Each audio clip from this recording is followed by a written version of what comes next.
Number 19 देखिए, यदि किसी लंबवृत्तीय बेलन की ऊंचाई और आधार का व्यास दोनों किसी गोले के व्यास के बराबर है तो उस बेलन के वक्र पृष्ठफल उस बेलन के वक्र पृष्ठफल गोले के वक्र पृष्ठफल का निम्नलिखित में से कौन सा भाग है। अच्छा, क्या कह रहा है कि किसी लंबवृत्तीय बेलन की ऊंचाई और आधार का व्यास दोनों किसी गोले के व्यास के बराबर है। तो मैं मान लेता हूं, माना गोले का व्यास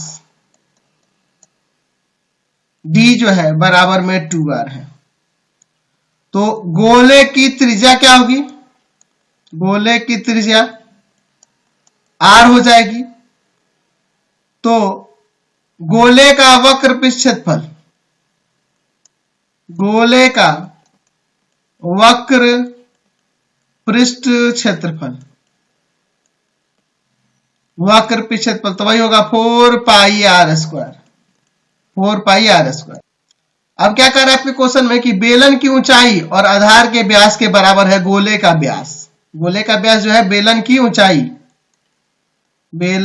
ऊंचाई के बराबर है, यानी बेलन की ऊंचाई जो है ना वह 2r हो गई। अच्छा, और बेलन की त्रिज्या क्या हो जाएगी, बेलन के आधार की त्रिज्या क्या हो जाएगी, आधार की त्रिज्या, तो आधार की त्रिज्या क्या है, तो त्रिज्या देखो व्यास बराबर है, कह रहा है ना कि बेलन का जो आधार का व्यास होगा वही गोले के व्यास के बराबर है। ठीक है, तो इसका आधा हो जाएगा त्रिज्या, यानी कि r हो जाएगा।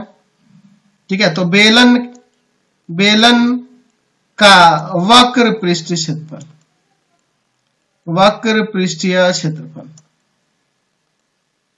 क्या हो जाएगा 2 पाई r, त्रिज्या की जगह पे r और h की जगह पर है यह 2r, तो 2 दूना 4, 4 पाई r स्क्वायर। तो ये देखो तो दोनों क्या है, एक दूसरे के बराबर ना है, तो बेलन का वक्र पृष्ठफल गोले के वक्र पृष्ठफल के बराबर होगा। ठीक है, क्वेश्चन